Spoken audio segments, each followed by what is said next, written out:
defense, limiting opponents to only 24 from beyond the arc. Bottom line is the emergence of Josh McRoberts. He's beginning to dominate on both ends of the floor. You look at those numbers from Temple, that's indicative of his play. And Coleman Collins for Virginia Tech, his play is down a little bit this year, but his eyes light up when he plays Duke. When you take a look at the lineups, look at the matchup between Jamon Gordon and Greg Paulus. Paulus the point guard. Jamon Gordon, an outstanding defender. He'll be on a man-to-man to start with. Virginia Tech leads the Atlantic Coast Conference in turnover margin, and they have always hung their hat on defense just the way Duke has.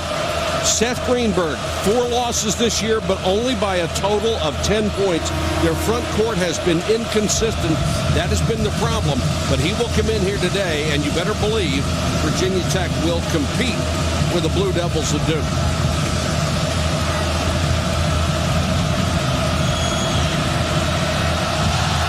Duke in the home white controls the opening tip.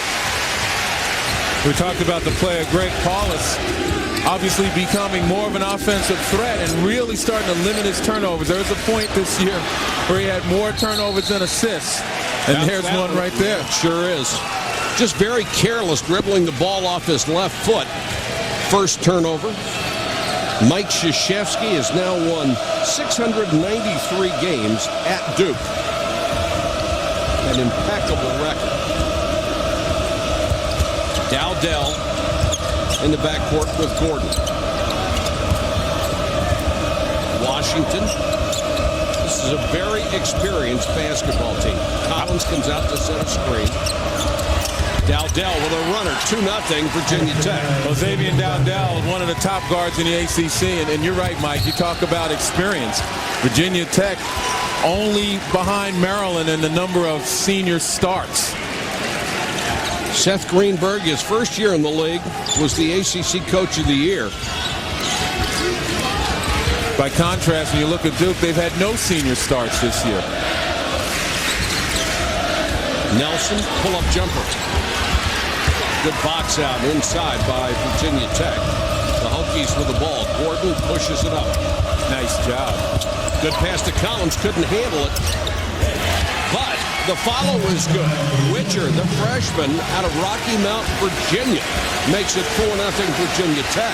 And that's going to be Duke's challenge all afternoon, being able to contain the guards of Virginia Tech. Dowdell and Gordon, you don't find two better in the ACC. See if Duke will end up making a point of getting the ball to McRoberts. Schreier, the pass was behind him. Another poor effort by Paulus, and Virginia Tech gets the run out and a 6-0 Hokie lead. How about that, Lenny? Well, again, it came down to the guard play and the turnovers, and Virginia Tech capitalizing thus far. That was the game plan, and it's worked perfectly so far.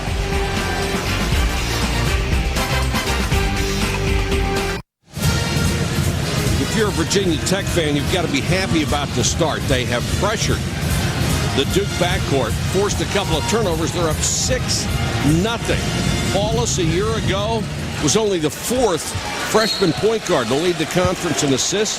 This year, he's actually just turned the corner into the plus category with good games in the last 2 or 3, but he has been a little sloppy to start this one. But when you break it down there, remember Greg Paulus had over 50% of his assists to J.J. Redick and to Sheldon Williams. Exactly. Those guys are gone right now. Got a very young team to deal with. McRoberts with the extra pass and another turnover. Gordon, baseline, reverse. Jamon Gordon, the senior from Jacksonville, makes it an 8-0 run to start the ballgame.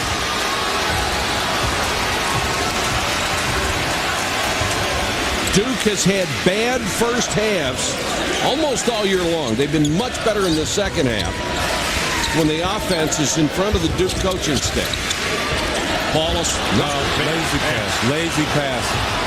Greg Paulus very tentative right now, and that surprises me because that's the one thing he has going for him on a consistent basis, his confidence. Yeah. But right now, it just seems as though he's tentative. He might be confused, and maybe the reputation of Dowdell and Gordon have got him spooked a little bit. You got Gordon, number 2 in the ACC in steals, Dowdell, number 4. Very active, long arms, quick. Turned it over 4 out of 5 possessions. Gerald Henderson checks in, and Paulus will sit down. Mike Krzyzewski will talk to him. Here's Washington from long range. And that one's snatched by the freshman Henderson. Duke has yet to get a shot with 4 turnovers. McRoberts may change that. 2 Duke players in the same place get the pass. Good ball movement. Shire from outside. That's a huge bucket for Duke. They're 1 for 1, but they're down 8-3. But that was excellent ball movement right there, and it took the freshman, Henderson to Shire, to get Duke off the schneid, and Mike Krzyzewski obviously substituting, trying to get some energy out there, some confidence. McRoberts got his hand on the rebound, but couldn't hold it, and then Collins fouled by McRoberts. Coleman Collins, very interesting. His numbers almost cut in half from a year ago. He just has not played well, missed a month of preseason practice, much like Paulus, and it's really affected his game. Only 4 double-figure games this year. Last year averaged 14.5 points a game. Now only averaging around 7. He was a star on the rise. Obviously, a tough year last year. The loss of his father, you mentioned the injury in the preseason, and that has a tendency to set guys back. This is a very poor free throw shooting team, 62.7%. Collins hits 1 of 2, and it's 9-3 early. Shire will handle the point, something they have tried to avoid. They just want him to learn one position. Passing really sloppy. Shire almost lost that one. Again, I think it's a recognition of the good defense that's been played by the Virginia Tech guards. Well, that looked like a pretty good block. Talk about Greg Paulus, obviously very tentative. That was an extraordinarily lazy pass. You never see Greg Paulus do that. And obviously Steve Wojciechowski, terrific guard in his own right back in the day, trying to instill that confidence back into Greg Paulus. And you can see Paulus focused on Wojo's eyes. He got the message. McRoberts, who's a 69% shooter, misses the first. Lenny, with young players, there's a fine line between yelling at them and being their friend and coaching them. Yeah, absolutely. And, you know, yelling at a guy like Greg Paulus who knows how to play this game and has been extraordinary in his freshman year and at times this year has been pretty darn good. You know, yelling at him's not going to do any good. You got to bring him back to the moment when he feels most confident and you make him live in that moment. Must have been a lane violation because McRoberts is going to get another one. And rattles that one home, 9-4. Here's full court pressure.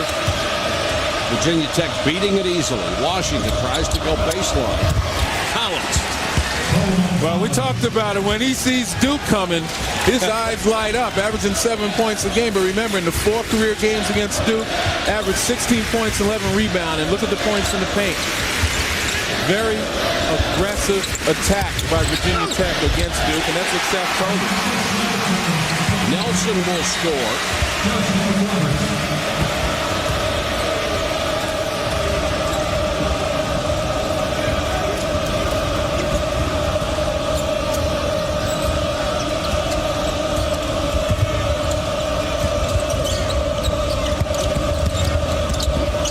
Gordon working one-on-one.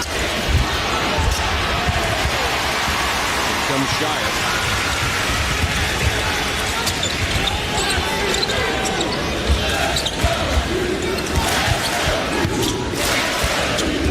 Nelson, perhaps the most athletic player on the drive, and scores. And again, a more focused attack by Duke.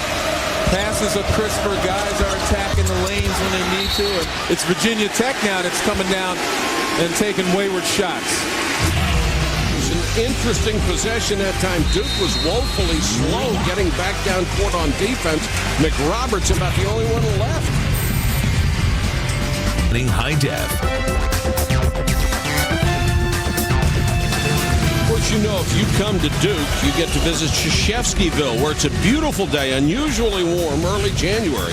72 degrees, the average temperature would have been 49, but it's sunny and warm. You want sunny and warm? Come on into Announcerville. We're up in the rafters at Cameron Indoor Stadium. Well, they say it's 88. It may be 88 on the floor. It's got to be 120 up here. That's Three people. That's Lenny waving the fan. Thank you, Mr. Elmore. I'll say that's my job today, besides analysis. Keep you cool.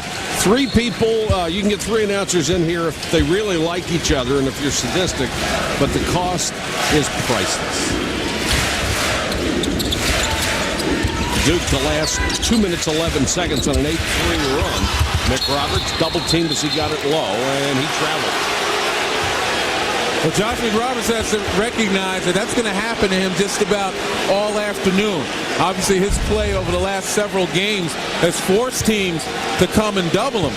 And he's such a terrific passer, he's got to be ready, turn, and face the double, find the open man. Number 3, Nigel Munson is in. He's a freshman out of Washington, D.C. Played at legendary DeMatha. He's in the backcourt right now with Dowdell.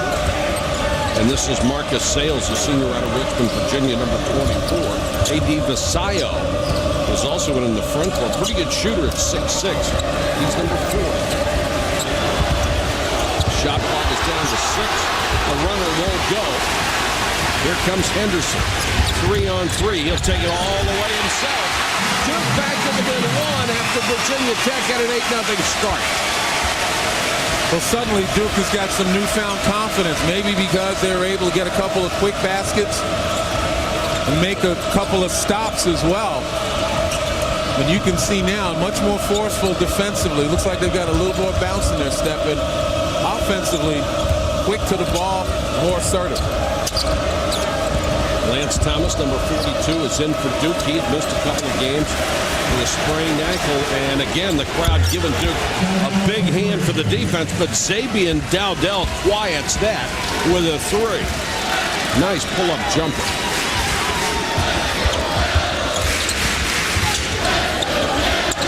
Henderson. If Roberts looking for a little one-on-one action himself. Can't hit it. Offensive rebound at Thomas. Thomas at 6'8" out of South Plains, New Jersey. Another athlete. Well, Thomas was missing in action over the last 2 games with kind of an ankle tweak. And Duke had held him out for those games so he could get a little bit better. But you see what he brings to the table. Good off the offensive glass. Pretty good defender. Dowdell gets his own rebound. Lost it on the way up. Then gets it outside. Munson, who's a really good outside shooter, can't hit it. Duke with a tip out. McRoberts, great ball handler for a big man. Gives it to Shire. Nice pass. Thomas with a finish. We're tied at 14. Well, what's happening right now is Duke has become the aggressor offensively. Earlier, they were going east-west, really were penetrating, looking to get to the paint. Shire off the bounce, put a lot of pressure on the Virginia Tech defense. Everybody backs away on Munson. Got it to Collins. Collins tied up by Thomas. Finally a whistle.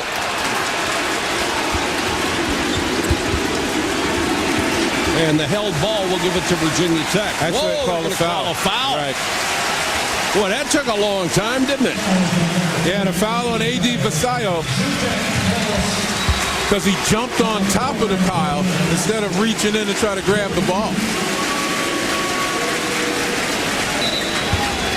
I was waiting for a football to pop out of there.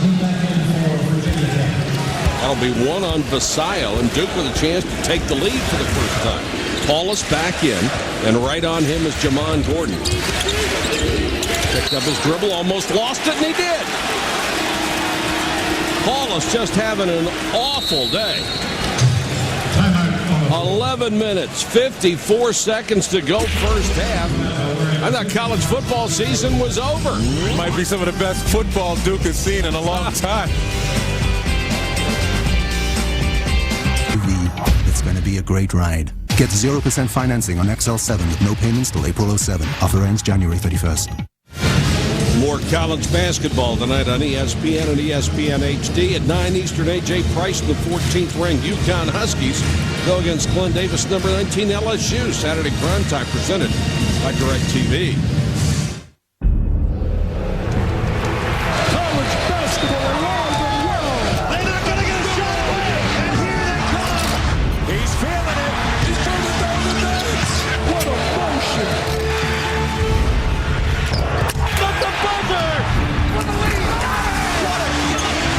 That's incredible. Game over. What a play. What a play. Look at this.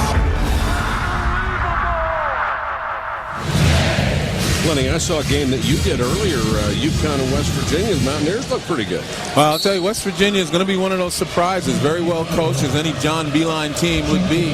And they've gotten a little more athletic. But playing against a UConn team that's very young, that's tremendously talented, but, you know, they need some seasoning, some experience. And they're going to get in a hurry against Big Baby and the Tigers. Nice drive from the baseline. Durham, Washington gives Virginia Tech the lead back at 16-14. And speaking of young and talented, here's Duke, number 5 in the country, struggling offensively, turning the ball over. And another poor pass. Brian Zubek couldn't handle that one, the 7-footer. Washington on their run, and a foul call. Well, on that pass, Zubek did a nice job of slipping the screen. See, watch when he sets the screen, he knows his man is going to step out on the top, and he slips it before his man is set, but that was just an errant pass by DeMarcus Nelson. Washington out of New Orleans will go to the free throw line. He's only shooting 57% from the line this year. And one thing you can guarantee, if you shoot in the low 60s of the team, it's going to bite you somewhere. Gets them both this trip. The full court pressure right now. Virginia Tech, they want to continue to attack Duke on the offensive end. And defensively, you see what they've been able to do right here off the turnovers. Been a huge advantage for them. Something you normally see from Duke, but Duke doesn't run that much anymore. Nelson, top of the circle with a three. And Mike, you notice that was the same play that Nelson turned the ball over the last possession. This time, he wasn't taking any chances. He used the screen and hit that jumper off the top. No pass, no turnover. Messiah guarded by McClure. Little runner in the lane, no. Zubek got the rebound. It looked like he was fouled by Vasayo, but the ball's knocked out of bounds. Coming up next, number 6 Ohio State against Bruce Weber's Illinois Ball Club right here on ESPN.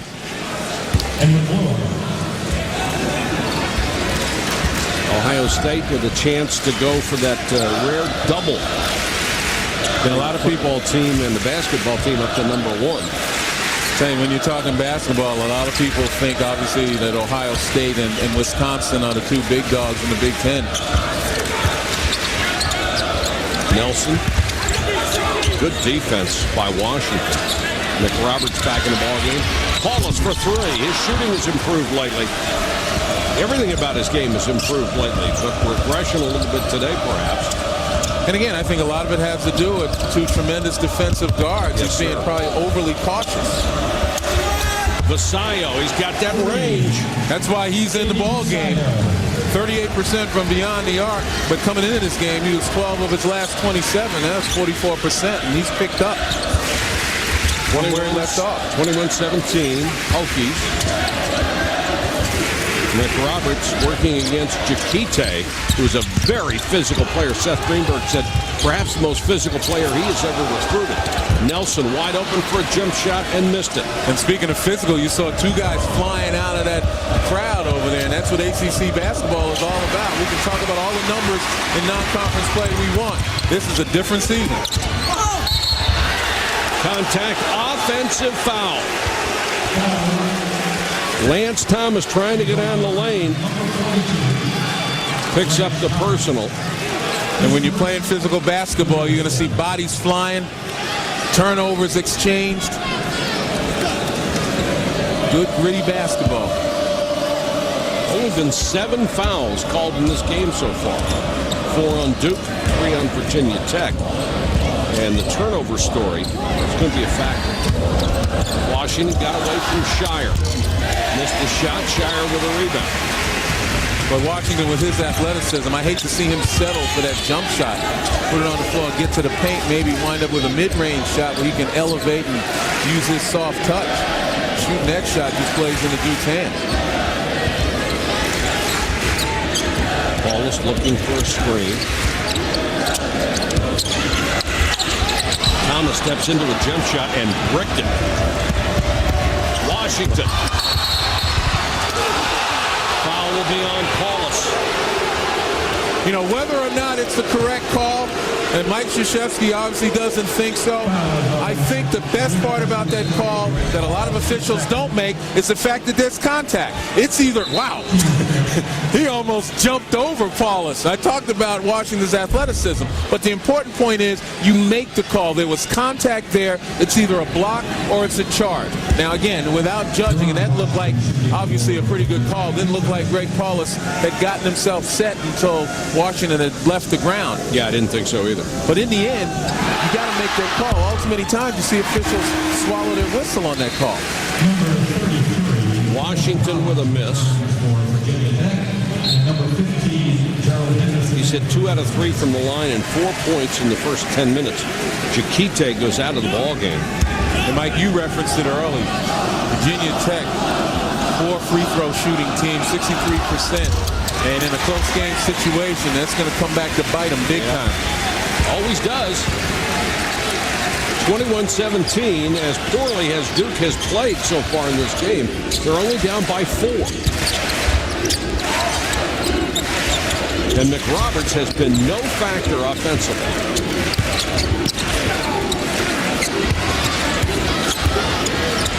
Big guy backing in, lost his footing and went down, turnover Duke. Well, that was a sly defensive move by Coleman Collins that kept giving pressure and holding McRoberts back, and then watch him at the last moment step away. Look at his forearm, putting pressure, and then he steps back away from him, and McRoberts loses his balance because he's expecting Coleman Collins to stand there and try to keep him away. The 9th turnover by the Duke Blue Devils.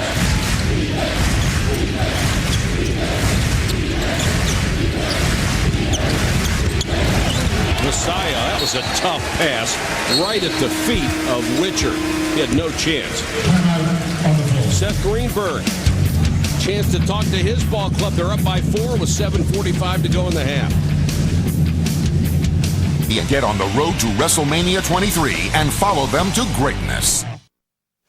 21-17, Virginia Tech with a lead. It's a beautiful day outside. Unfortunately, we're inside. Where it's not too beautiful in here, it is hot.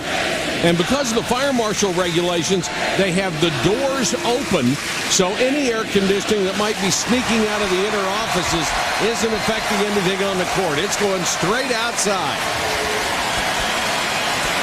Quinn Snyder, the former Duke guard, great shooter, coach at Missouri.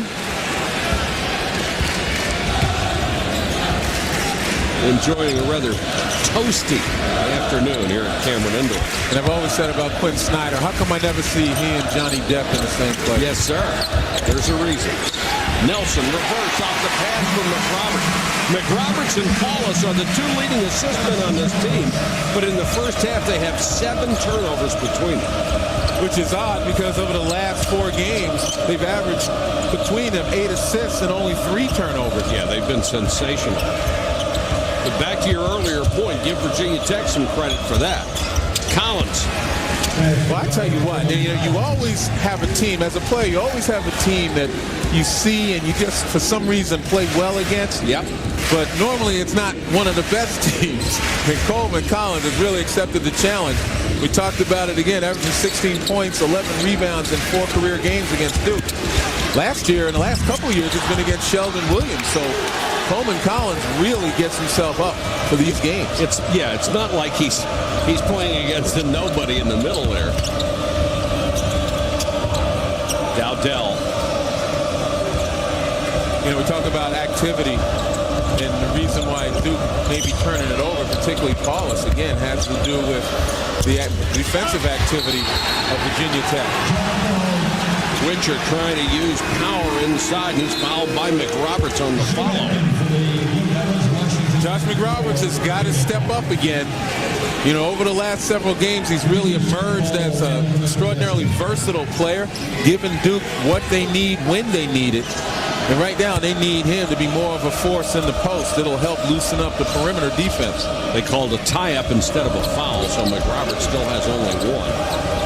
Ball goes to Virginia Tech on the held ball, and Gordon and Dowdell operate in Seth Greenberg's backcourt. Although I saw Coleman Collins on the post with Zubac on his back begging for the ball, and they just didn't look at him, and they wind up taking that kind of shot. Air ball from Gordon, and Washington goes flying into the photographers and can't save it.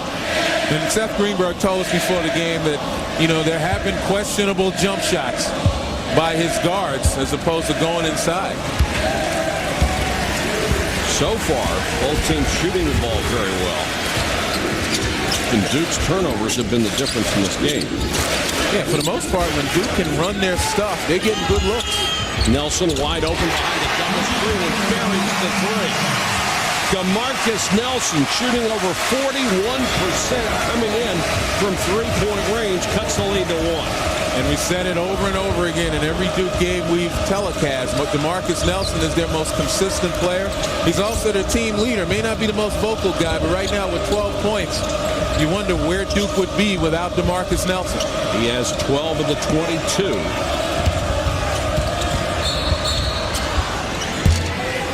And Seth Greenberg asked for a timeout with 9 seconds. And with his man driving to the paint, too. Yeah. Let's go to Dave Revson. Dave, what do you have?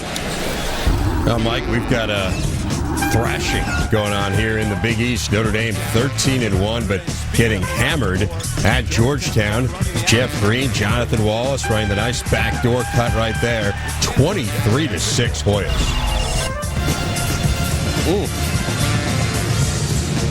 Well, surprises early. Yeah, I mean, Notre Dame was a surprise unto themselves. Right. And Georgetown's poor play early in some of the losses, they've seemed to get it back. And Greg Paulus, to talk about surprises, I expected him to come out here and play with some confidence. Instead, he's been dribbling off his foot, throwing tentative passes. Look at the defense, though. Jamon Gordon, as we said, one of the best defenders in the backcourt.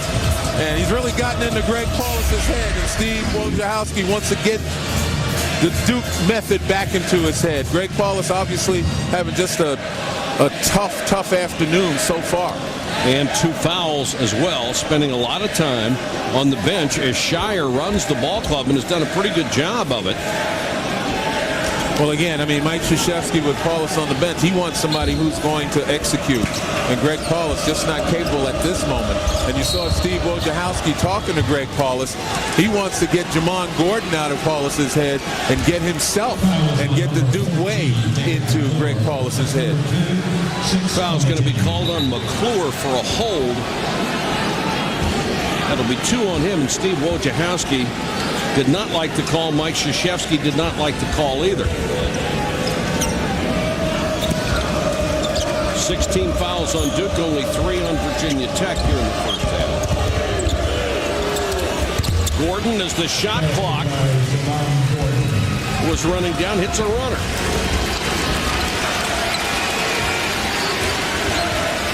(25-22). Shire running the Duke offense. Virginia Tech leads by 3. Zubac, nice pass. Got it to Shire for the reverse, and he hits it. That'll cut it to 1.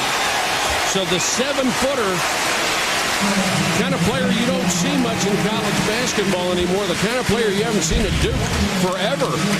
So you see the pass go inside, and look at Jamon Gordon turn his head. Shire is his man. The ball goes inside. There's Gordon right there, nowhere to be found. And Shire with the penetration. Nice delivery by Zubac. Shire, outstanding free throw shooter, ties it at 25. You know, for all the on-ball defense that Virginia Tech is playing, Duke has been capitalizing on ball movement, forcing the guards to turn their head, lose their men.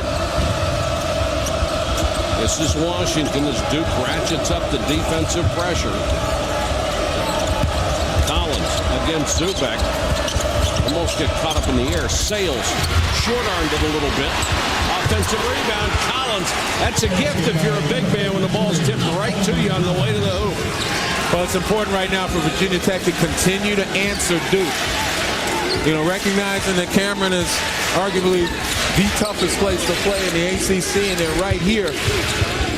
They don't want this game to get away from them, because when the tide of momentum starts to shift here, you can get drowned. Jakite picks up his first foul. Jakite, his first. Team's fifth. Look at Zubek trying to post Jakite. Jakite's strong, rugged. And that was a mismatch, although I actually didn't see the foul unless, you know, in a two-dimensional way. I missed the fact that Jakite was pushing him down. Shire left alone at the baseline, almost forced to take the shot. Zubek tried to keep it alive. Virginia Tech leads by 2. Runner, nice shot by Jamon Gordon. Averaging 16.9 points a game.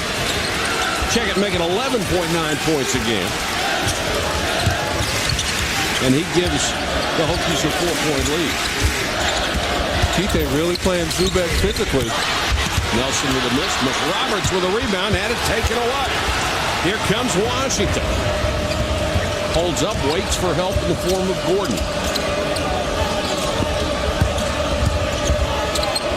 Collins, 16-footer. No. Offensive rebound, but a foul. Timeout on the court. 3:17 to go first half. The lead is 4.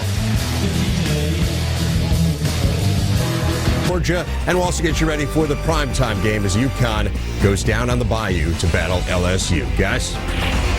Dave, thanks very much. 29-25 here, and how did this guy sneak in? It's a Virginia Tech crazy. You gotta be crazy to sit in the Duke section, don't you? With that orange hat. Shire continues to run the ball club with Paulus on the bench. McRoberts tried to go down the lane and was fouled before he got there.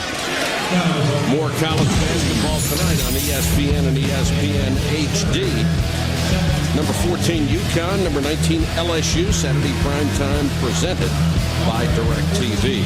McRoberts will go to the line, only has 1 point, made a free throw. And that last play was an effort to try to get him on track. McRoberts, obviously a good ball handler. Jakite, not really good playing guys out on the perimeter. And you saw Zubek set a high screen for McRoberts, allowing him to use his ball handling skills to create that foul. His mobility is a plus. McRoberts as an individual and Duke as a team have had much better second halves than they had first half. McRoberts pretty emblematic of that right now. He's been held to 3, all on free throws. 29-27. Virginia Tech, the visitors, on top by 2. Mike, that point may be because of the youth. Again, kind of a feeling out process. Collins. Virginia Tech showing its power on the boards. Held ball, it will go to Duke. Krabendam is in for the first time, the big guy at 7 feet 240 from the Netherlands. You want memories? This one will live a long time for the Duke Blue Devils. Virginia Tech had him beat. It's the pregame chant. Sean Dockery. He drilled the 3 with no time left on the clock. Ahead to Collins. Beautiful shot. Henderson couldn't catch him. 9 points for Collins. Well, you're right. He just lights up when he sees Duke, huh? Absolutely. Terrific transition. And Collins, the big man, beat everybody down the floor. Shire tries to bounce pass. Listen to the last play. Oh. Hard throw down. Shire to inbound to McRoberts. Slashes into the lane, tries to scoop, had it knocked out of bounds. Krabendam. Krabendam, young man from Holland, Sat out last year recovering from a knee injury. He's a project, but, you know, he's showing pretty good instinct inside. And it's a nice little matchup between he and Zubek. Big guys learning how to play. Look at Krabbendam. He's battling. Yes, he is. McRoberts, nice step through, but Krabbendam got in the way, forced him to alter the shot. Dowdell pulls up for three. Got it. Xavier Dowdell. You give he or Gordon the opportunity to fire from long range, they'll take it. The lead back to 7. Virginia Tech taking advantage of some of this experience. Nelson bounced off his foot, put it right to McRoberts. And you're right, Mike. We talk about Virginia Tech's experience. 5 returning starters. Second most starts by seniors next to Maryland. Zubek was double teamed and will draw the foul from Krabbendam. Now here's a situation with Josh McRoberts at the top of your screen right there. Sometimes he doesn't extend the way he needs to, using his size and his length. You saw right there, he was almost lateral instead of vertical with the ball. He's got a tremendous reach. You know, he needs to be able to use that. He's had to explode, but once you get into explosion at the height of your jump, he should extend more, make himself bigger, play as big as he is. That's a great point, Lenny. The way he leaned in, he made himself a 6-footer instead of a guy who's 6'10". Absolutely. I mean, he may become more in love with handling the ball on the perimeter, something he does very well. But when you get in the paint, if you're big, you better play big. Zubek, nice touch from the line, hits them both. Gets a good hand as he comes out of the game. And it's 34-29. Virginia Tech has made really good use of its bench today, I think. Seth Greenberg likes to use a lot of guys, and he has used them very well here in the first half. Again, it's hot on the floor. Endurance and depth is going to make a difference before this one is over.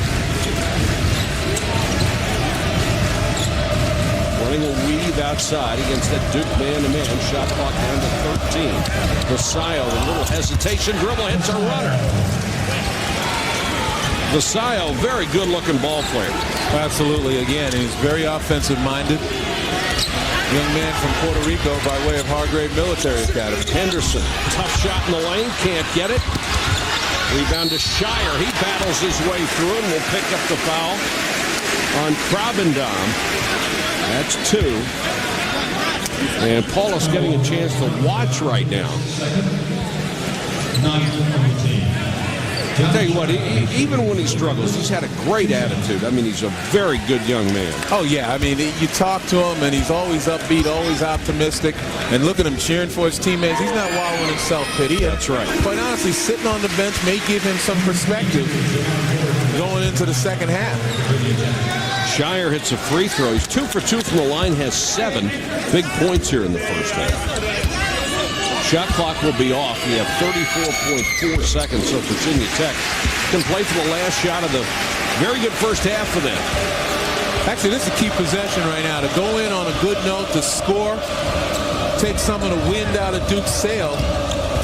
And if I'm Virginia Tech, that's what I focus on, precise execution. This is big. Gordon fouled at the top of the circle with 20 seconds to go. The foul will be on DeMarcus Nelson, his first. Well, that's not a bad foul. Jamon Gordon. And Duke has a chance to get the ball back. So, you know, it's 50-50 that he's going to make both of these. And now you get an opportunity to get the ball back and maybe capitalize a little bit on that possession if you do. Now, Jamon Gordon at 53%. What happens at the end of a ball game? He's a great player, but can you afford to even have him on the court shooting 53%? Well, you know, in the end, you got to really depend upon his heart and whether or not in the last 2 minutes of a game and the last 20 seconds of a game, that stuff goes out the window and he focuses. Hits the first. He's a senior from Jacksonville, Florida, 37-31. Paulus is checked in. Hits them both. If I'm Virginia Tech, I extend because I know Duke is right now looking for a 3. Shire was open. McRoberts got him to him late. You know, they'll take a 2, but I think a 3 is what they want.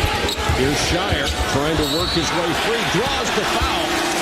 Nice play by Shire. And a big mistake there by Durham Washington. Allowed himself to get caught up in the air when he has a physical mismatch against Shire. He got suckered on that one. He certainly did. And again, he put himself in a position, but you know, if you look at this carefully, I think Shire broke the plane of verticality. Instead of going straight up, watch him kind of leap into it.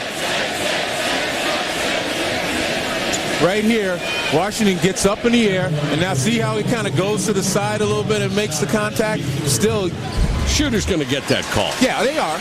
They are. But I'm just saying, if you're going by the letter of the rule, you break the plane of verticality. If you're a shooter, you're allowed to go straight up, not jump into the defender. But Washington has nobody to blame but himself.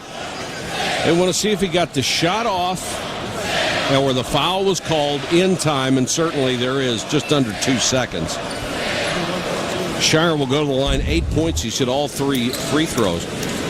That's one of those situations like in baseball. If you're in the vicinity of second base, it's an out on the double play. If you go up in the air and a shooter bangs into you, 99% of the time it's going to be a foul. Unless it's totally obvious. Now there it is right here. Nice ball fake right here. And there he gets up in here. Now watch the jump to the side. You know, he does a nice job of drawing contact. Shire, by the way, Duke's leading rebounder in the first half. He has 4. The freshman from Illinois went to the same high school as Chris Collins, and the first ever player in the state of Illinois, listen to this, to finish in the top 10 in scoring, rebounding, assists, and steals. Rebound. Not bad. And of course, John Shire, legendary, was scoring 21 points in 75 seconds. I'm sure we've seen that over and over again. And so take a look right here. Well, the foul occurs right there about 1-9. Official's arm goes up around 1-5. Oh, I don't know why the additional delay is Seth Greenberg is the scorer's table. 1.4 seconds will be put We're going to put 1.4 back on the clock. Apparently that was the discussion. Well, Seth wants as much time back on as he possibly can get to try to answer. Veteran official Ted Valentine. The picture with Mike Krzyzewski there.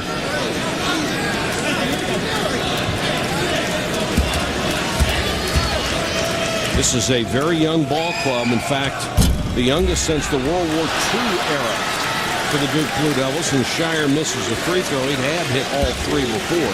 We get 2 more. And Mike, it's no coincidence. You know, Duke speaks of the fact that 19 home games this year was scheduled. Yep. That's strategic scheduling. Recognize you've got a young team. You know, you want to nurture them at home before you let them out. And they didn't schedule every major college power in the country the way they normally do. They played some teams that other guys play. Long pass with 1.4. But nobody touched the ball. Clock shouldn't have started. Now, the horn blew when the ball was in the air, and you can't do that. It doesn't start until it touches somebody in bounds. Inbounds, right. And I think they started it when Gordon stepped out of bounds and received the lateral pass. Somebody started the clock. 1.4 seconds.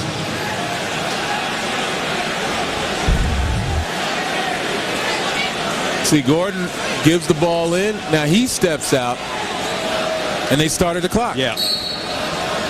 So Virginia Tech will get another crack at it because of the scorers there. The clock operators there. And this time they'll just hold it.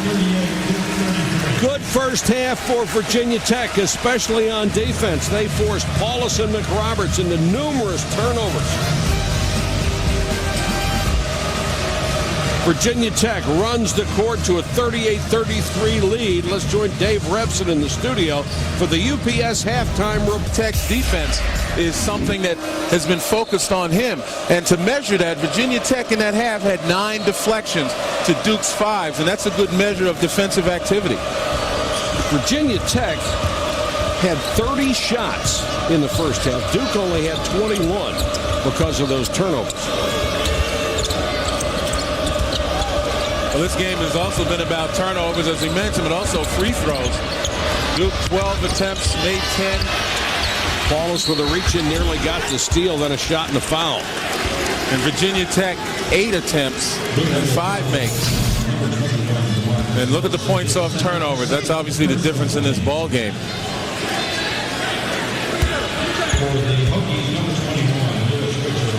Foul was on DeMarcus Nelson. That's his second.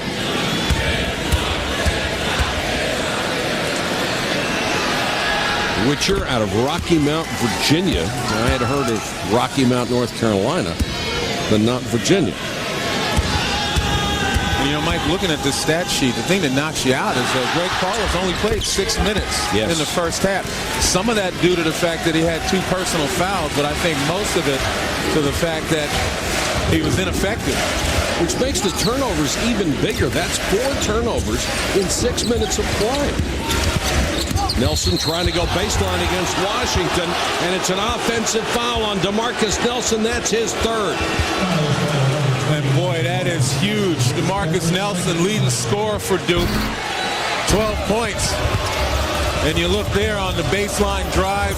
Seth Greenberg told us before the game they have to attack Duke on the offensive end, be aggressive to the hole, and that's with emphasis. So it's 40-33. Virginia Tech back the other way. Gordon with a hanger in the lane, and it's 42-33.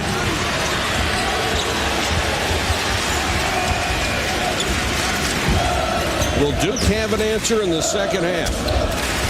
Well, right now, I think the young players for Duke are starting to recognize that these aren't the mid-major teams that they've been playing in the non-conference. You know, this is ACC basketball. And you got a team here that has a very short memory. Or a very long memory, I should say. Yeah. Washington with the steal. Paulus, as the shot clock was under 10. You know, that Dockery shot, I'm sure, lived with them all season last year.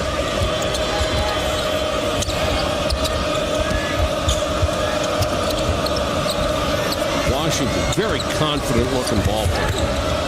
Goes baseline, gets it back out. Collins missed the shot. Nelson, long rebound. Duke trying to run 2-on-2. Nelson will now hold it up. And the thing about Paulus's play today, he had done so well the last couple of ball games. In fact, against Gonzaga, he was just spectacular. Nice fake. That's what Josh McRoberts can do on the perimeter. You know, for a guy his size, pretty well fundamentally sound. With the ball fake, quick move. Ball fake, gets the defender off his feet, and then attacks the rim. McRoberts with only 3 points on 3 out of 4 from the line. Usually just when you're getting to the point of criticizing him and saying, why isn't a guy with all his talent scoring more points? That's when he explodes. And he does have talent. And he is explosive. 42-35. Well, you know, this first 5 minutes as well as the last 5 minutes of the first half is usually when Duke starts to make that sprint. And what you've got to be able to do if you're Virginia Tech, you've got to be able to answer their points in the first half. Out of 10 Duke field goals, Virginia Tech answered 6 times. Obviously, that allowed them to get the lead. And that's what you've got to continue to do. You've got to continue to answer to keep your lead or stay within striking distance. McRoberts goes for the right hand. Paulus tries to keep it alive and does. McRoberts tries to touch pass inside. Picked off by Virginia Tech. No time for no looks. That one's blocked from behind by DeMarcus Nelson. So both teams making big plays on defense right now. DeMarcus Nelson for 3 and he hit it. DeMarcus Nelson with 15 points. And he's also playing with 3 fouls. Obviously, the most experienced guy on the floor, Mike Krzyzewski, has got to go with him. Timeout, 16:57 to go in the game. The lead is 6.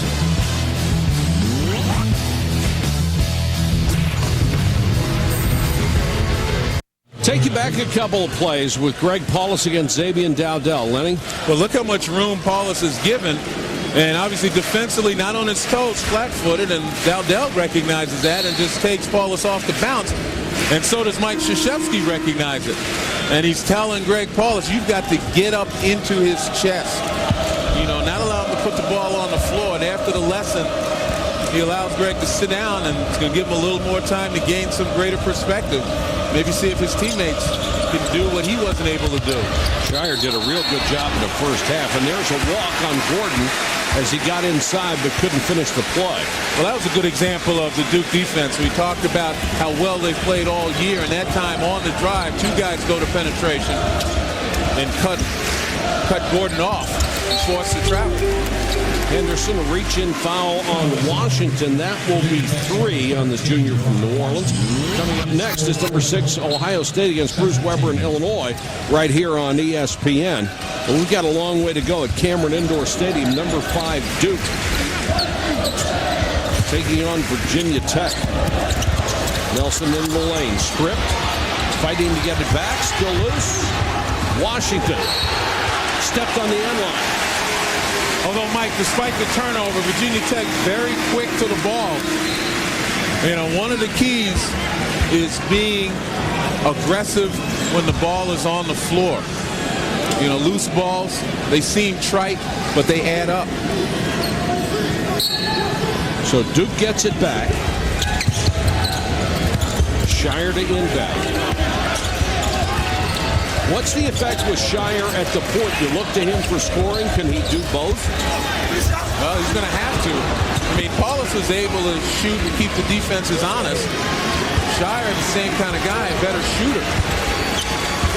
Now, whether he's a defender and a distributor, Paulus used to be, remains to be seen. Foul on Witcher. That will be 3 on Lewis. Witcher and Duke trying to attack inside, and this is one of the reasons they rack up a lot of fouls, because they're very aggressive with that offense. Well, one of the things, if I'm Virginia Tech, though, I work on DeMarcus Nelson's guy. I mean, DeMarcus Nelson with 3 fouls, playing right now in reckless abandon, 15 points and an opportunity to get 2 more. You know, you got to make him work on the other end. That's what's going to slow him down, because right now it doesn't seem to be anybody on the Virginia Tech team capable of slowing him down. First trip to the free throw line for Nelson. Hits the free throw.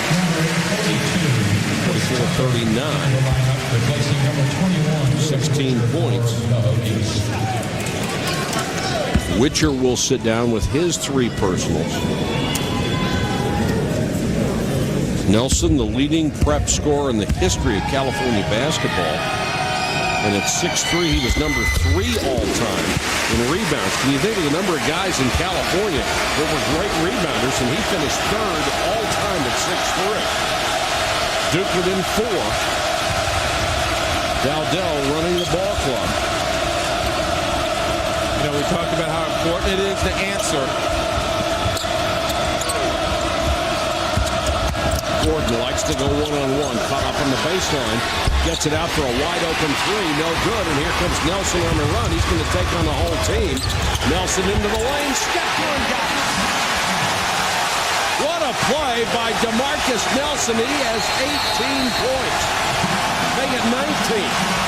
Duke gets a huge hand, and Seth Greenberg wants a timeout.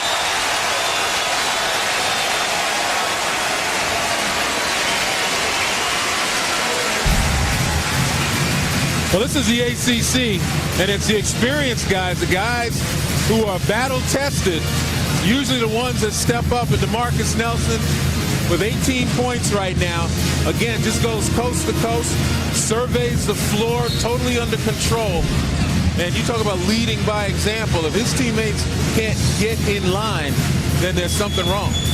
And we talk about numbers on fast breaks. That was a 1-on-4. Apparently, he didn't feel it was that much of a mismatch. Well, he was attacking, and he was looking to explore, and I like the idea of, in transition, exploring the defense, see what they'll give you, regardless of the numbers. If you don't have numbers, you don't have an opening, you back it out. But Virginia Tech gave DeMarcus Nelson a lane to the basket, and he took advantage of it. I'll tell you what, these players are gasping for air at this point. It's very hot on the floor. The doors are open. The heat is coming in. What little air conditioning there is escaping to the outdoors. Collins in the lane. A little floater. Nice touch.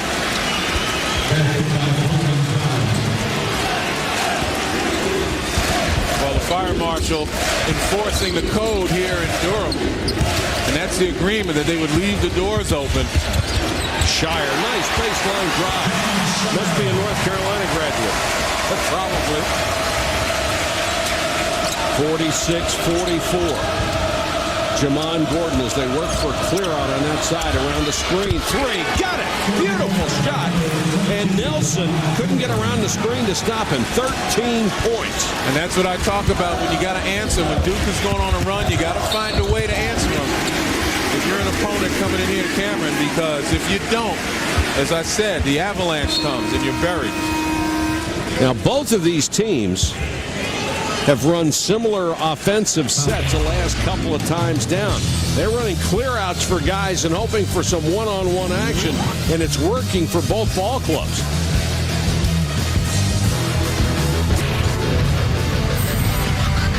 Georgia, Lee Humphrey, great outside shooter, hitting the three right there. It's a 6-point lead for the Gators. All right, Dave, thanks very much. We have 14:25 to go here. Virginia Tech on top of Duke by 5 points. And the big difference, Duke with 10 more turnovers than the Hokies today, and Virginia Tech with 12 more field goal tries. And DeMarcus Nelson and Shire are stepping it up for the Duke Blue Devils. And they're stepping it up in place of Josh McRoberts and Greg Paulus, who really haven't been factors today, except on the negative side. Henderson, 3 points. Missed the second free throw. Gordon will come out. I think it's 49-45. Again, little things that count. Nice block out of the shooter, allowing the guard to get the rebound off the missed free throw.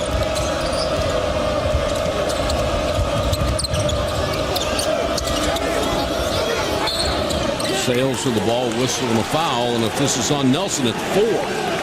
Boy, that is huge. Little hand fighting on the post, trying to get possession. And I have always said, when you're on the post and you're battling for position, get your hands in the air so the officials can see it. Use your hips and use your shoulders. And you see Ted Valentine talking about the fact that Nelson held him with the forearm, which was not a foul, but then he grabbed around to try to get around in front. Mike Krzyzewski obviously does not agree. He was not buying the explanation.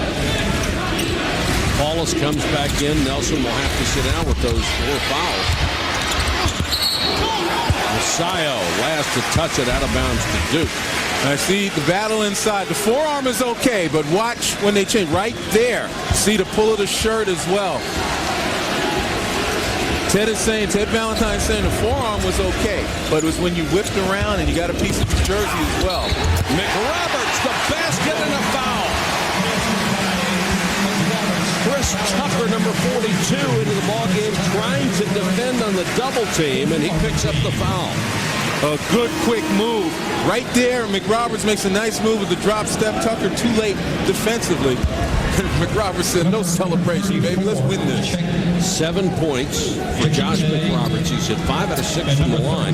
That was his first field goal with 13:49 to go in the ballgame. And you saw those numbers right there. 5 turnovers total in the last 4 games. And today had a chance for a 3-point play. Today with 6 turnovers. 2-point ball game. Gordon guarded by Shire. Messiah looking for a shot. He's played man-to-man by Henderson. Seth Greenberg up, directing his ball club. We'll look for a screen here. Shot clock at 6. Gordon into the lane, knocked away. Washington, shot clock at 1. Gordon with a 3, and it's an air ball. So the Blue Devils get a hand from the faithful here at Cameron Indoor, and they've got a chance to tie it with a 2, take the lead with a 3. It's been Virginia Tech the whole way. The Hokies have outplayed the Blue Devils, forced a lot of turnovers, but Duke still in it. 112-2 against unranked teams. Not bad.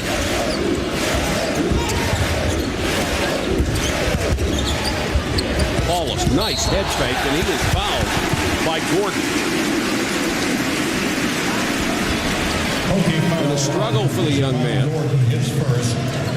The 16th foul against Virginia Tech, so it's a non-shooting foul.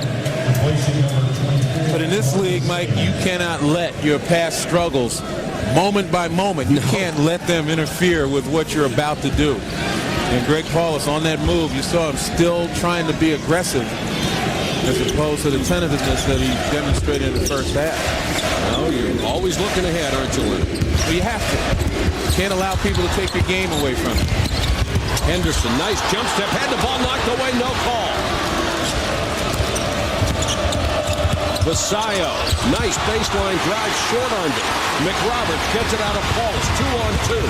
Shire wanted the ball, he was open for three. Henderson will go down the lane, and it's tied at 49.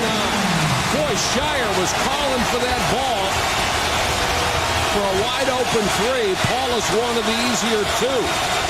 And I think it was a good decision by Paulus. That's a key basket. You got to go for the high percentage. Now the crazies are on their feet. This is why it's so tough in here, the emotion. Bounce pass, Jakite, partially blocked by Roberts.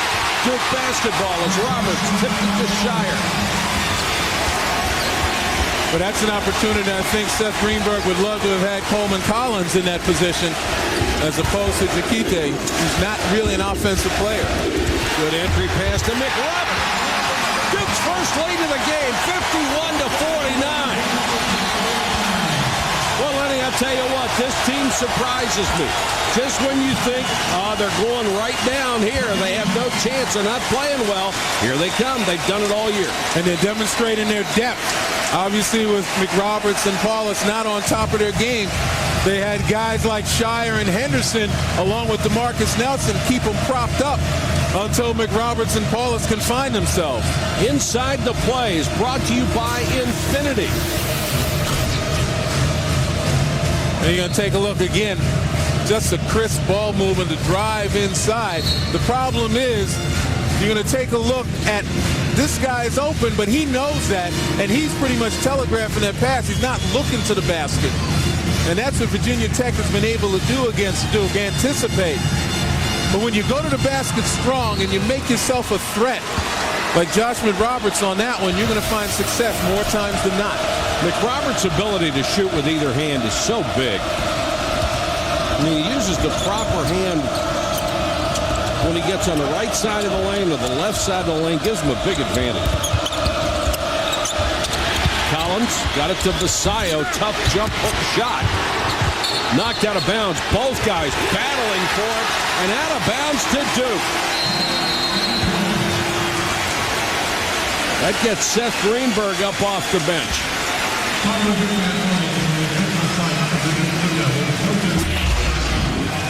11:09 to go in the ball game. Duke has cranked up the defense, and it's a battle in the ACC. A month sounds good to you. Call now while rates are low. Quicken Loans, America's home loan experts. That's the future because it's next. Let's get a little bit of the past. Take you back to last year here at Cameron Indoor Stadium. Virginia Tech bidding to knock off #1 Duke. That was in December. And they took the lead with only a second left. They put 6/10 back on. Sean Dockery, with Jamon Gordon out of the ballgame with cramps in his legs, was left open and buried a 45-footer. And Duke knocks off Virginia Tech. And Mike, I tell you what, Virginia Tech finished last season 14-16, but that game happened obviously December 4th. Had they won that game, I guarantee you that would have been a different season for Virginia Tech. I think so too. It just took all the wind out of their sails, and you combine that obviously with some of the personal losses, deaths, and illnesses that they've had to suffer through as a team, and it really affected them. They had a year like I don't think anybody has ever had. Shire for three. Would have been a huge shot there. Duke with its first lead. Up by 2. Collins. Washington. Nice shot. And this is the time for Virginia Tech now to start banking on the athleticism of Washington as well. as the fire of Coleman Collins. You know, we talked about Collins in 4 Duke games, averaging 16 and 11. He's got 11 points right now. They've got to start going back to their big guys, putting pressure on Duke down low. DeMarcus Nelson out of the game with fouls. They got to start working on somebody else instead of getting worked on. McRoberts went to the right hand and beat Coleman Collins. Josh McRoberts' mom enjoying that move. And this is a Virginia Tech team that's got a lot of leadership up front. They've got 3 seniors and a junior on the court right now. Collins, a senior, and McRoberts, the sophomore, beats him.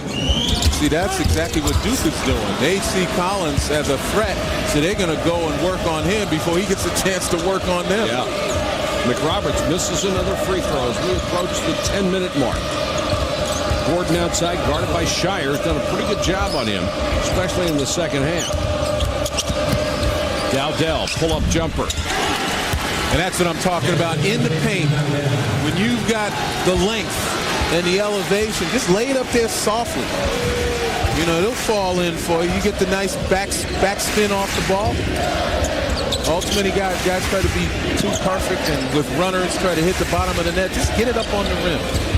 Tied at 53. Dangerous pass. Nice play by Paulus. McRoberts had a wide open 3 and didn't want it. Paulus will take it. McRoberts tries to keep it alive, and it comes out knocked out of bounds. How is that not a foul? And the Duke bench has gone crazy. That was an undercut. There's no question about it with the contact. Look at everybody hustling. There's a foul right there. And then on top of Vasallo is McClure. They gave Vasallo the ball, but you're right. That was just jumping right on top of a guy. Had to be a foul on somebody in there, you would have thought. And there's a foul. McRoberts with a reach over.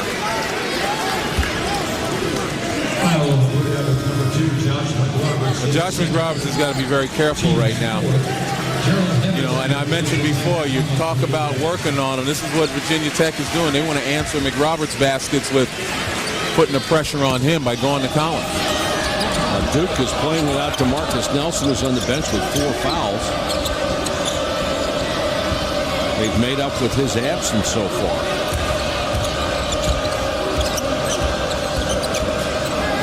Dowdell, good crossover, may have gotten away with a carry and hits the layup. Xavier Dowdell, 16 points a game, 9th in scoring in the ACC, and they look as though they want to start using him down the stretch as well with that size advantage. He's in the top 15 in Virginia Tech history in scoring. Gerald Henderson, whose dad was a 13-year NBA player, ties it again at 55. 6th time this game has been tied. Gerald Henderson really seemed to struggle for most of the year, and they're getting valuable minutes from him today. You know, with the foul trouble, DeMarcus Nelson, he's giving them a big lift at that small forward position. Nelson is at the scorer's table. Mike Krzyzewski would like to get him back on the court here as we just go under 8 minutes.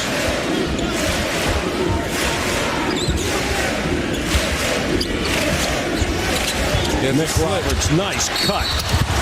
And he's fouled by Washington.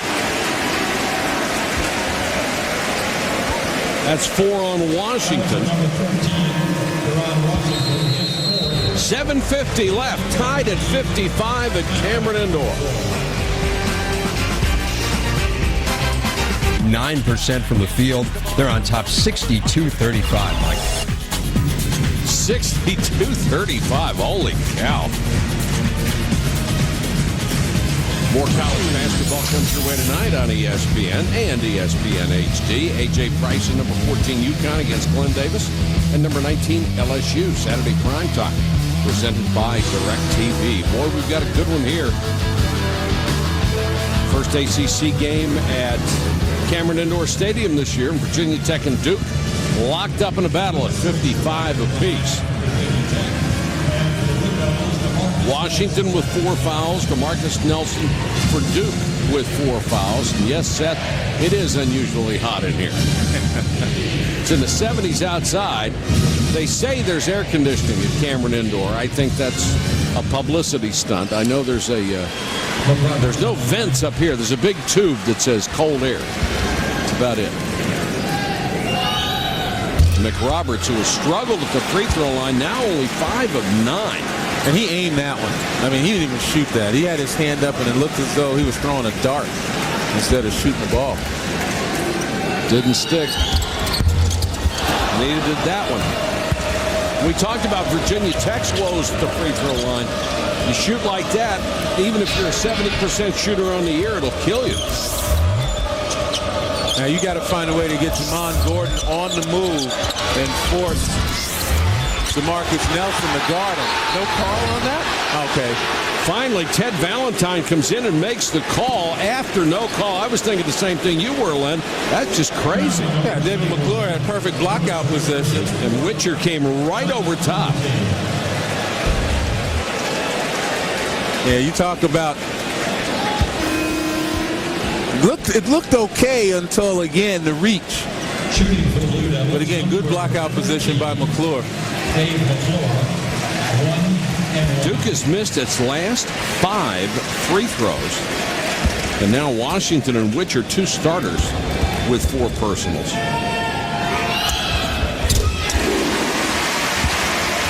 That one's good as McClure, the sophomore from Ridgefield, Connecticut, hits the free throw. See, the point I was making before the foul was that you've got Jamon Gordon, very nifty with the ball, good penetrator, goes to the basket strong. Got to find a way to get him on the move after he gives it up and force DeMarcus Nelson to guard him. Nelson with 4 fouls has got to give room. Duke bricks another free throw. The lead is 1. Both Dowdell and Gordon very dangerous. Look at the job by McClure. Nice job of stepping out on the switch and forcing ball handler wide. See, Gordon's looking for a clear out. He's telling this big guys, get out of the way. He got by Nelson. Nice recovery by McRoberts. Got a piece of that. Ted Valentine said you stepped out of bounds, though. Again, here's the penetration, and Nelson just let him go. See that? He just let him go. But right there, I think Collins put the ball on the floor. 1 dribble too many and got himself into trouble instead of taking that short 8-footer. Ended up with terrible position and put McRoberts back in the driver's seat defensively. Duke playing his zone right now, and I don't think Virginia Tech recognizes it. Who would? Lean in, hit, Dowdell. And again, they're attacking DeMarcus Nelson. That time, Dowdell decided to take the shot, whereas Gordon blew by Nelson and tried to create for someone else. You've got to be so careful playing with those 4 fouls. But they need his offensive skills out there. Absolutely. And that's why he's got to back off. And if I'm Virginia Tech, I explore him. If I want to get to the paint, it's going to be the guy he's guarding that's going to put it on the floor and take it because he's got to give room. There's that high screen fake and the slip. McRoberts partially blocked, got it back and put it in. What an effort by McRoberts.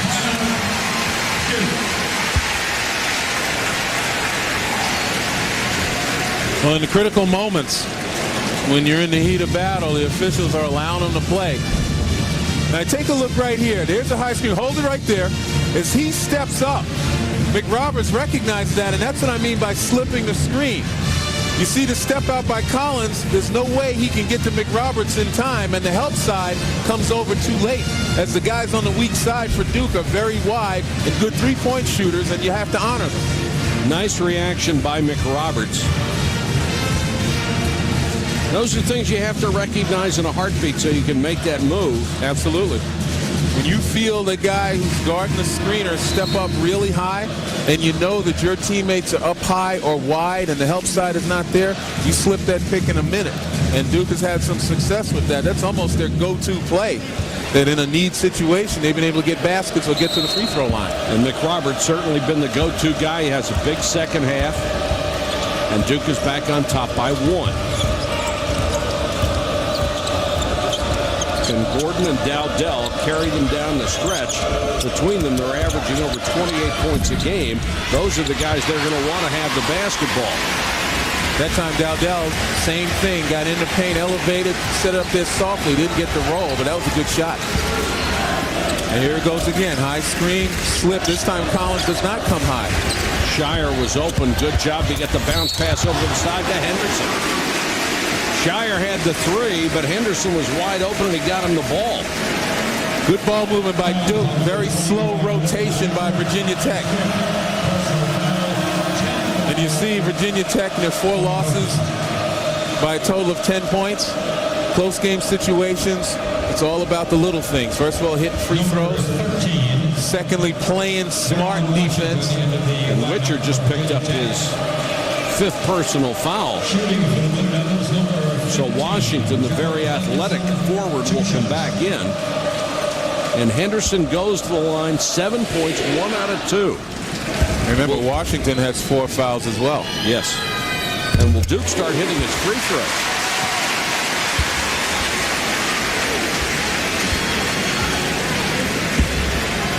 Henderson hasn't been that great from the line, only 60% this year. 1 out of 2. Duke has given away a lot of points at the free throw line today. Only hit 17 of 26. Here's one of those answer times that Virginia Tech certainly needs to want to answer here. Don't want to give Duke a chance to go up 4. Gordon fell down and made it anyway. Are you kidding? How about that? In times of need.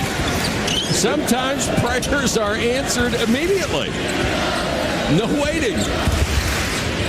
That's not quite payback for Sean Dockery's shot. No. Couple of more, they'll be even.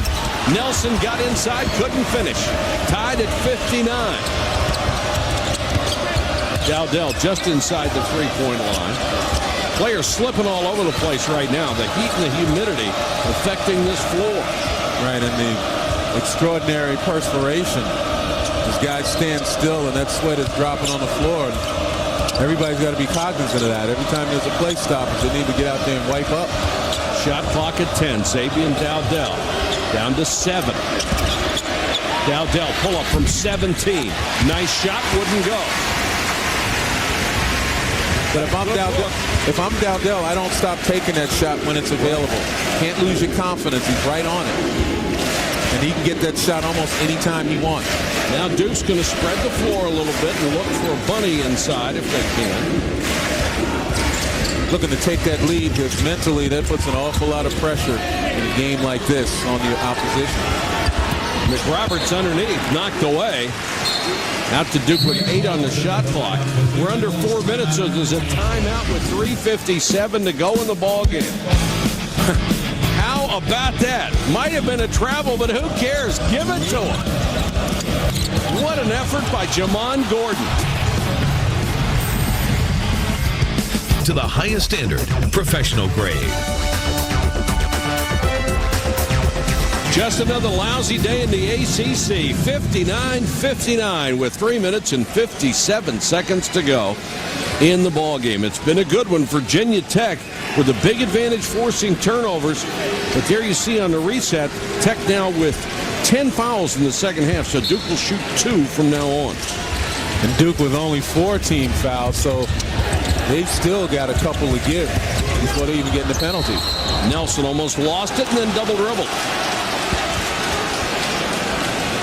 Boy, turnover is absolutely killing Duke.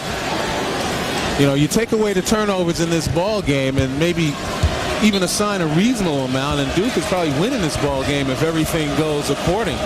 18 turnovers.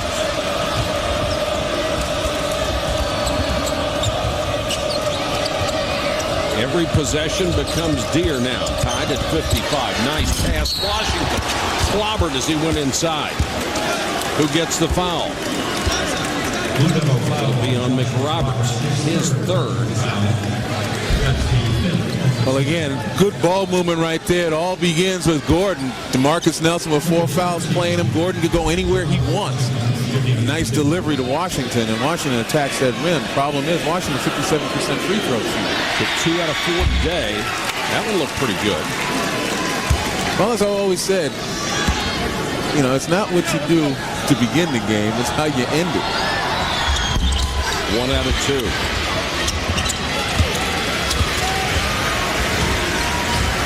One-point Virginia Tech lead. 3 minutes, 30 seconds, and counting. Wallace will run the point at this critical juncture of the ballgame. Shire's in the corner. They want McRoberts and can't get him in the right place. But Wallace almost blocked.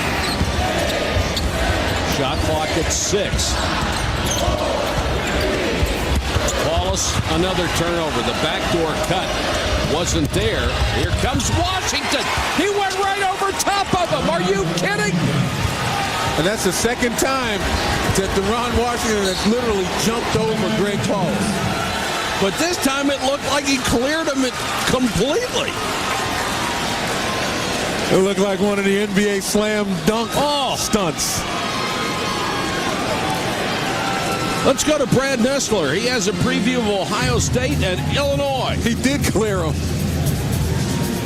The Orange Crush will be in full throat today as Ohio State's talented freshmen Greg Oden and Mike Conley Jr. play their first Big Ten road game against Warren Carter and the Fighting Illini of Illinois. But right now, let's head back to Mike Patrick in Lenny Elmore at Cameron Indoor Stadium. Fellas? Brad, I don't know that I've ever seen anything quite like it. Deron Washington on the drive goes completely over the defender. Well, you take a look here. He absolutely clears him. Oh, and not for those long shorts. He would have cleared. We could see he could probably clear him for a couple inches. And again, earlier, we talked about having luck. It's better to be lucky than good. And Jamon Gordon with that shot right there. Maybe that's an omen for Virginia Tech. Our colleague Dan Bonner used to tell the story about playing against David Thompson when Dan was at Virginia. Dan had stolen the ball, was going in for a layup, and David Thompson was chasing him. Dan stopped, and Thompson went over top of him and kicked him in the back of the head. That's how high David could get. But look at this. I'm glad you didn't say Dan got up that high. No. Because I knew better. But look, he cleared him by several inches. And Greg Paulus, he does fall, but... Greg Paulus playing the role of high hurdle.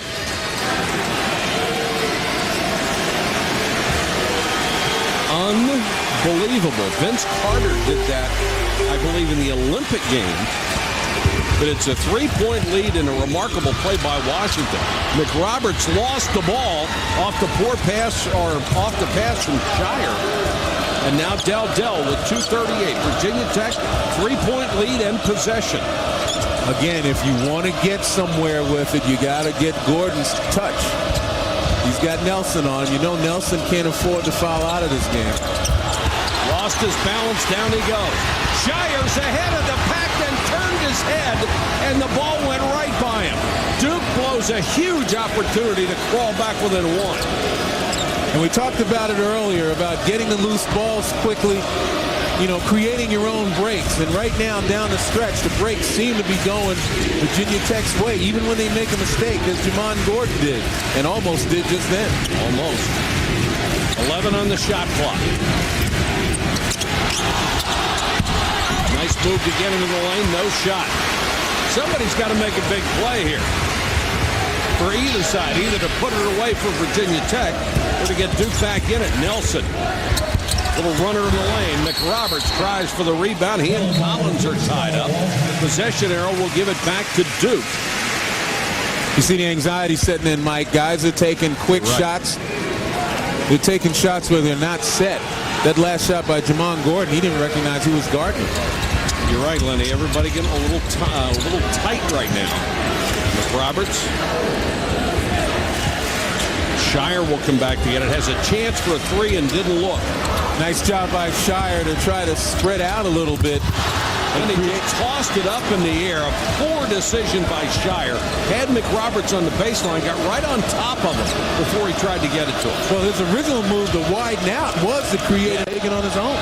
Duke making uncharacteristic turnovers. 1:06 to go in the ball game. The lead is 3. 22 Blue Devil turnovers. Count them, 22. Season average 15-7. They'd like to cut that down, but 22 is remarkable.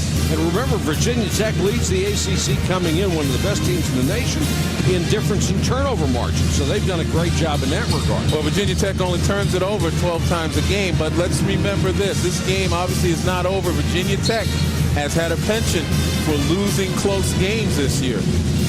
And again, it comes down to doing the little things. Maybe this is their awakening. We don't know. But they have to focus and learn how to win close games. And obviously, Mike Krzyzewski frustrated with the lost opportunities. His team, literally, with the 22 turnovers, has kept the door open. And I'm talking about wide open for Virginia Tech to be where they are right now, up by 3.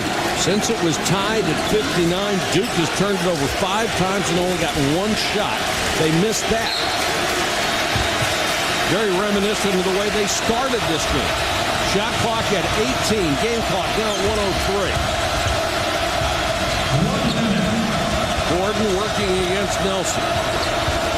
This is Sales. They get Dowdell against Shire. Tries to go baseline. Cut off. Jump shot. No. McRoberts with a rebound. Duke is still alive. Virginia Tech can't close the book. Can anybody make a shot? Henderson, pull up, got it. 1-point game. 32.5 seconds left. Let's go to Dave Revson. Dave? Now, Mike, coming up next, Greg Oden. Imagine how good he will be when he can use his right hand. His Buckeyes getting set to take on Illinois in Champaign. They'll tip it at 2:10 Eastern Time. All right, Dave, thanks very much. And it's 62-61. 32.5 seconds left to go. Of course, last season here at Cameron Indoor, you had the finish of finishes. Virginia Tech was up 75-74. They had 1.6 seconds on the clock. One of the great finishing shots of all time. You see Sean Docker, the hero right there. He's gone on to play in Germany as a professional, and you saw a picture of Coleman Collins. He hit the go-ahead basket, and you saw the look of disappointment on his face. But here again, we talked about close game situations. Seth Greenberg can hardly watch. Duke has a foul to give, only 5 team fouls. They're going to have to do that to get into a one-on-one situation. And go back to the consideration of Virginia Tech's free throw shooting prowess. They're not very good. 62.7% as a team. That last foul on Henderson, by the way. So there are some candidates out there to foul. Obviously, you wouldn't want to go after Dowdell, who was 4th in the conference. But outside of Dowdell, you can pick anybody. I think Coleman Collins is the next best free throw shooter, shooting at 61%, but Dowdell is the guy that they fouled. Nice job of Virginia Tech to execute to get it in the hands of the best free throw shooter. Got to put a couple of guys on him and make sure he never gets the ball to start with. Opponents shooting at Cameron only 60% this year. Well, if we listen to this crowd and allow them to get into their heads, Virginia Tech only 8 of 12. Dowdell, 18 points above his season's average. He shoots 87.7% from the line and has hit 35 of his last 38. So he is the number 1 candidate. In fact, the only Virginia Tech candidate you would want at the free throw line. Posey's the first one in. A second one would make it a 3-point game. Still a 1-possession ball game, but it would only be about a tie for Duke. Off the second one, nice soft touch, 64-61. Here comes Paulus. Remember, there is no J.J. Redick, the automatic 3. Nelson will try it and got it. Excuse me, maybe there is. Tied at 64. What a clutch shot by DeMarcus Nelson, and he has 22. Just a pull-up three in your face. And you talk about rolling the dice. That was a perfect opportunity to go for a quick two. You see the wide open floor, but instead, using the McClure screen, Washington backing off because he has 4 fouls and buries it. Does DeMarcus Nelson. Once again, nice screen by David McClure. He actually was getting held because he couldn't roll. That was pretty.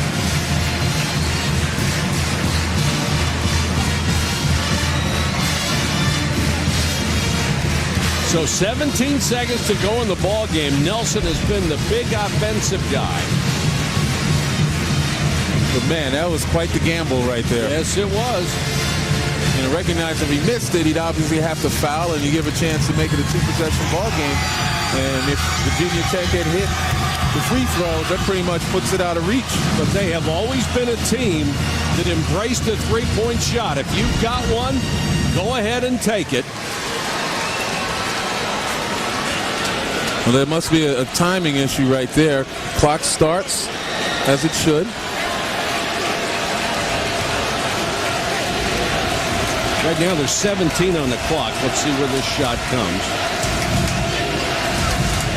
18 and a half maybe. If they put anything, well, they actually took time off.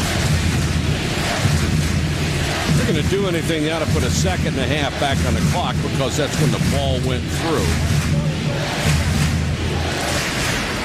Yeah, it looked like it went through at 17-9, 18-1 to 17-9, somewhere in between there. Now watch here. Did they inbound? Does it start on the inbound? Yeah, it started fine. I think it's after the shot went through. 18 and a half. Watch. 18-8. 18-8, 18-9. Remember, it's got to come all the way through the net to be a goal. Then we're down to 18.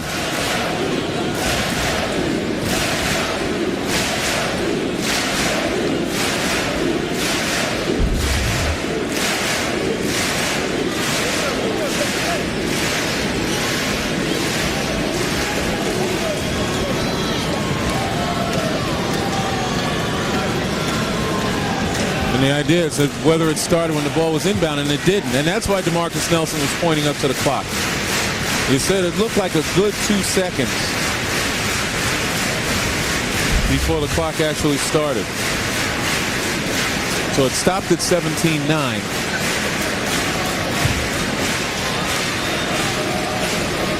And in this situation, 1 second could obviously be very significant. But the bottom line is we're tied at 64, regardless of what amount of time they put on this clock. And if you're Virginia Tech, do you go back to the well again? I mean, you're looking Dowdell or Gordon? Well, you have to. And again, I look at the guy that DeMarcus Nelson is guarding and let him be the trigger guy. You've got two terrific guards in Dowdell and Gordon. Ball goes through.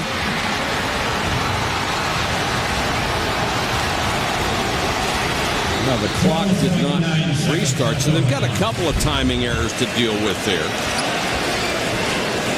Now they get 12.9. How did we do that?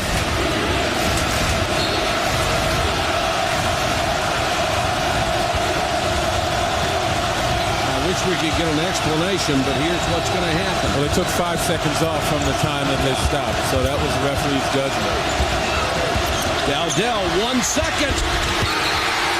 Overtime.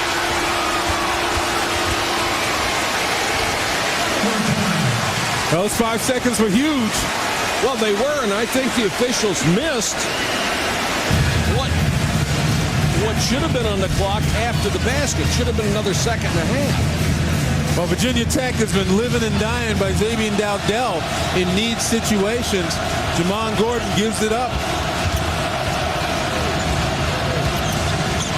Under pressure, tough shot, didn't get it. Back for overtime in a minute. At home under Bruce Weber, see if Ohio State can get the win. We'll get you out to that game as soon as they're done in Cameron. We'll keep you updated, but let's go back to Duke. Thank you, Dave. This will be the first overtime game for either team this year. And I want to go back, Lenny, and take a look at the overall impact of this game. I think Duke is very fortunate to get into overtime. Well, they certainly are. Again, it comes down to Virginia Tech having a 3-point lead, not being able to hit shots down the stretch. Right. And, of course, DeMarcus Nelson with that huge three. As I mentioned before, it was all about rolling the dice.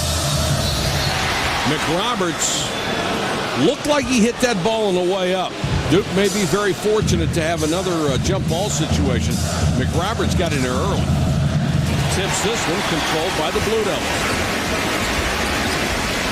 Shire is back at the point. McRoberts. Got it. Good no call. Contact, but no foul. Once again, it was a high screen and slipping that screen. Virginia Tech's got to learn to play that screen honest, not put pressure on their weak side. Well, McRoberts always seems to wake up in the second half. Players slipping and sliding everywhere. Washington fouled by McRoberts. In case you joined us late, it is very humid in here. Shire will get the foul instead of McRoberts. Big play right here. DeMarcus Nelson could have opted for a quick two and then fouled, but instead, he decided to go for the whole shebang, and he buries the jumper. Washington at the line where he struggled, hits the first. The freshman was all ACC. Very quick, athletic. Hits them both. We're tied at 66.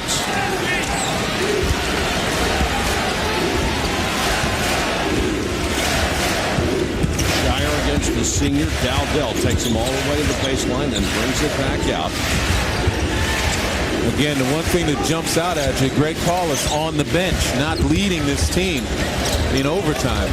Henderson trying to get by Washington. Can't. Tries to pull up jumper.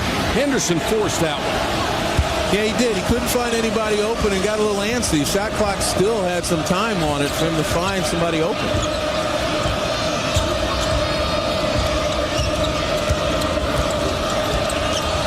David McClure on the switch out. McClure, a pretty good defensive player right there. Dowdell respects him. That's why he's not trying to take him off the bounce. Endurance and the elements coming into play a little bit more. It's so hot in here. And it's gotten slippery. This is a tough shot with the shot clock running down. Tip won't go either. And Henderson with a rebound. So Gordon and Dowdell not hitting well in the last couple of minutes at crunch time. And I would say settling maybe a little too much for the jump shot instead of exploring the defense off the bounce. Pretty good penetrators. They can create for other guys. McRoberts and Collins battling outside. Henderson trying to draw the foul. Took a poor shot. I tell you one thing, though. The freshman's unafraid. Yes, he is. Overtime, his first ACC game, and he's still willing to take shots. And that could have gotten Washington out of the game had they called it. He's playing the score. Sales kicks it off in the corner. Washington with a shot. McRoberts with a rebound. Ohio State with a quick 5-0 lead over Illinois. We'll get you to that game when we're done here. Timeout with 2:41 to go in the first overtime, dare we say. Back to Cameron Indoor after this.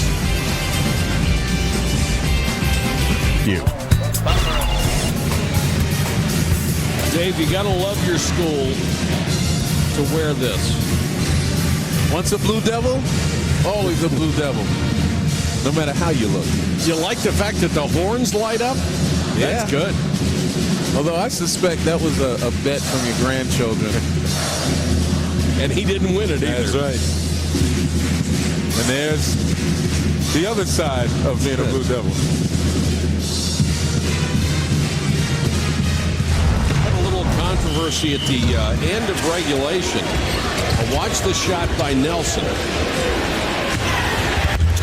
Clock should have stopped at about 18-8. It did not, and then it should have restarted there, and it did not. They finally settled on 12.5, which I thought was a little excessive to take that much time off the clock. Well, I think what they were doing is I think they could live with the 17-9 because once it went through the net, the clock stopped. Okay, a tenth or two a second difference maybe from what you said.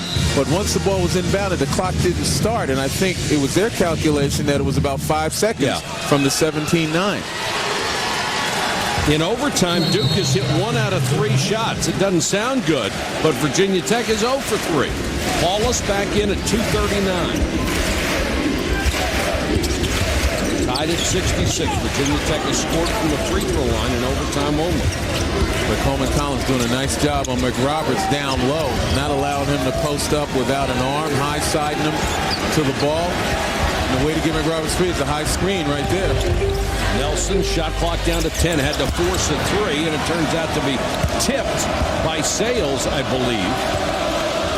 Somebody got a fingertip on it, and it's Virginia Tech basketball.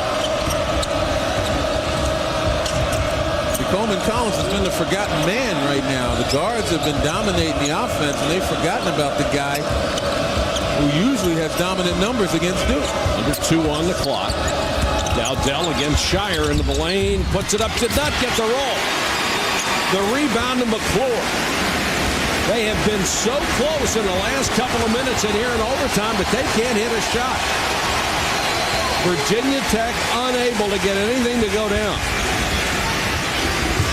This is the guy that needs to have the ball for Duke. And he walked. No, fouled first. Boy, McRoberts looked like he was dragging that pivot foot with him. Well, let's take a look at it right here. We're talking about Collins doing a nice job of holding position. Right here, McRoberts tries to drop step and turn. He bangs. Well, I didn't see, first of all, I didn't see anything. I didn't necessarily see a travel, but I certainly didn't see a foul. 15 points, 5 out of 10 from McRoberts at the line. These are huge. It's this one. And Seth Greenberg really arguing his case to the officials. He wanted to travel on that. Thought he had a good argument. McRoberts missed the second one, but an offensive rebound. Shire had a 3 and didn't pull the trigger. Remember I said the little things lose your games down the stretch, and just merely not blocking out soundly enough off the free throw, giving Duke an extra opportunity. Duke can take it under a minute. They have a 1-point lead.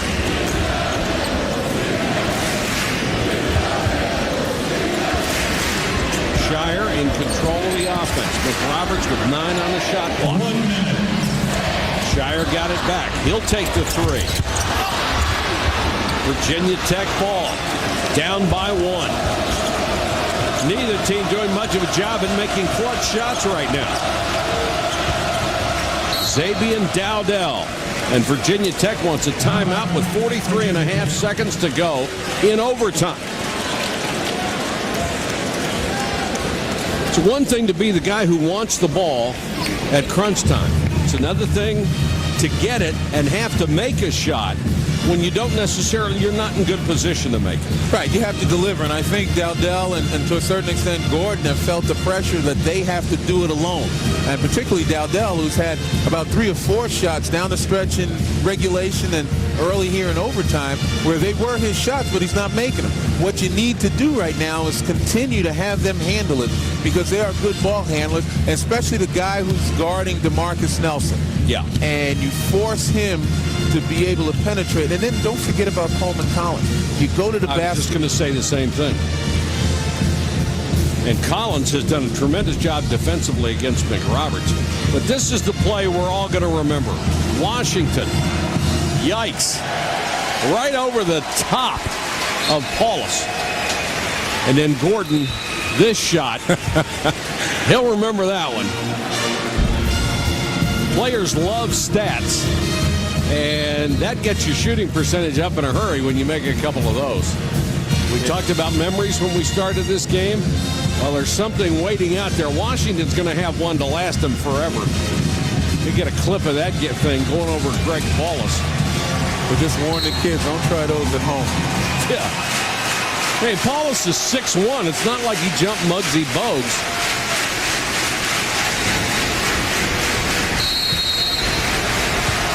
.24 on the shot clock, 43 on the game clock.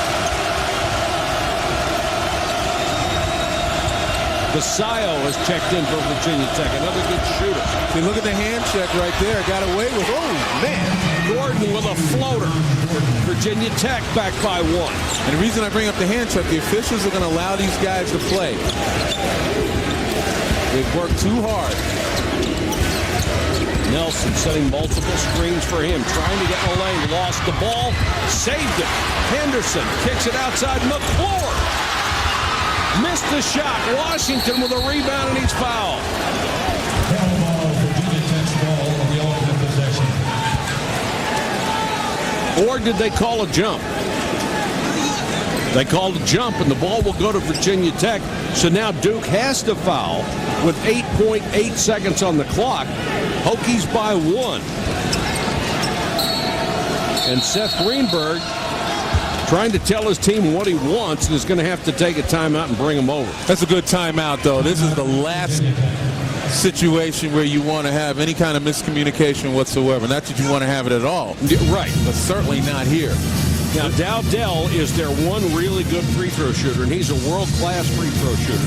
So defensively, what do you try to do to just stop him from getting the ball in the first place? Well, obviously you want to try to at least double team and play behind, play in front to try to deter them. They'll the inbounder will take a look at him once, maybe even take a look at him twice. If you can play D on him for about 2 to 3 seconds, you force them to either call another timeout or you force them to get the ball into somebody else, and then you rush that guy. But the key right now is to play front and behind Dowdell and not allow him a clean look at the ball. Ohio State is leading Illinois early, 8-7. We'll get you there when we're done here. But and look at overtime. Look at Shire as well as look at Dowdell. Shire's not playing Coleman College. He's not even going to play it. See, there they go. Somehow he got away anyhow. They get the ball to Vasallo, and Vasallo fouled with 7.5 seconds to go. Boy, Vasallo made the good decision, although it was tempting. Coleman Collins broke wide open underneath, and Vasallo had a chance to throw it. Vasallo, who's a pretty good free throw shooter coming off the bench at 73-9, has 5 points today, has not been to the line as yet. The best he could do is make it a 3-point advantage. So it would still be a one-possession game for the Blue Devils. Well, Greg Paulus back in the ball game, and Paulus having, an un-Greg Paulus afternoon. Hadn't played much time, but Mike Krzyzewski puts him in a critical possession at the end of the first half, puts him in for a critical possession at the end of the second half, and now here at overtime with 7.5, he puts him back in. And he's got range on the shot, one of the reasons. Well, the other reason is, regardless of what kind of day he's having, you expect him to have the best judgment. That's right. 2-point lead, Vasallo can make it 3. Virginia Tech has made them all from the free throw line in overtime until now. 2-point game. Ball hits Paulus right in the chops. He's going to have to take a shot, and it's a runner blocked by Washington. And it's over. Washington with a tremendous defensive play stuffed the shot off the hand of Greg Paulus. What an effort. And remember, 5 starters for Virginia Tech returned from last year's game here when Sean Dockery hit that big shot. You don't think that this is redemption for them? Take a look.